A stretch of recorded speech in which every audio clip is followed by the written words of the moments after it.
మన ప్రభు అయిన యేసు క్రీస్తు వారి నామములో దేవుని బిడ్డలు మీ అందరికీ సమాధానము కలుగును గాక. ఆమేన్. పరిశుద్ధ గ్రంథంలో దేవుని వాక్యమును ధ్యానించుకుందాము. 121వ కీర్తన 1-2 వచనములు. కొండల తట్టు నా కన్నులెత్తుచున్నాను, నాకు సహాయము ఎక్కడి నుండి వచ్చును? యెహోవా వలననే నాకు సహాయము కలుగును. ఆయన భూమి ఆకాశములను సృజించినవాడు. ఆమేన్. ప్రియమైన దేవుని బిడ్డలారా, ప్రతి మనిషి జీవితంలో ఏదో ఒక సహాయము అవసరమై ఉన్నది. మరి ఆ సహాయము అనేది యేసయ్య మనుషుల ద్వారా కలుగు చేస్తాడు. ఒక్కొక్కసారి ఆయనే మనకు సహాయం చేస్తాడు. మరి ఈ సహాయాన్ని మనం పొందాలి అంటే మనము మన కన్నులు కొండల తట్టు ఎత్తి చూడాలి. కొండ అనేది ప్రభు అయిన యేసు క్రీస్తు వారికి సాదృశ్యం అండి. ఈ కొండ అనేది స్థిరముగా ఉంటుంది. ఈ కొండ అనేది కదలదు. ఎన్ని శ్రమలు రానివ్వండి, ఎన్ని ఆటుపోట్లు రానివ్వండి, భూకంపాలు రానివ్వండి, ఎండ రానివ్వండి, వర్షం పడనివ్వండి, కొండ మాత్రము అది కదలదు, స్థిరముగా నిలిచి ఉంటుంది. అందుకే ఇక్కడ మీరు గమనించినట్టయితే నా చుట్టూ కొండలు ఉన్నాయండి.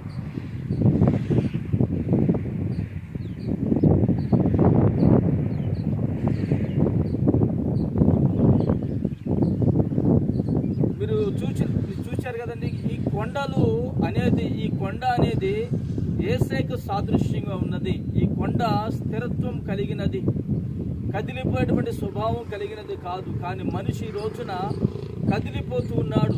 ఆలోచనలో కానీ, మాటల్లో కానీ, ప్రవర్తనలో కానీ కదిలిపోతూ, నాకు యేసయ్య ఎప్పుడు సహాయం చేస్తాడో, మనుషుల ద్వారా సహాయం పొందుకోవాలని పరిగెత్తుతూ ఉంటారు. ప్రియులారా, యేసయ్య సహాయము చేయకపోతే ఎవ్వరు కూడా మనకు సహాయము చేయరండి. పరిశుద్ధ గ్రంథంలో ఒక మాట తెలియపరుస్తాను. ఒకరోజు ఒక తండ్రి తన కుమారుని తీసుకొని అనారోగ్యంతో బాధపడుతుంటే యేసయ్య చెంతకు వచ్చాడు. అయ్యా, నా కుమారుడు బాల్యము నుండి అనారోగ్యం చేత బాధపడుతున్నాడు, ఏమైనా నీ వల్లైతే మాకు సహాయము చేయమని ఆ తండ్రి ప్రభువుని అడిగాడండి. అంటే ఇతని మనసు 2 రకాల స్వభావాలతో ఉన్నది. వెంటనే యేసయ్య గ్రహించంటారు, నీవు దేవుని నమ్ము, అప్పుడు ప్రభుని ఎడల కార్యం చేస్తాడు అని చెప్పాడండి.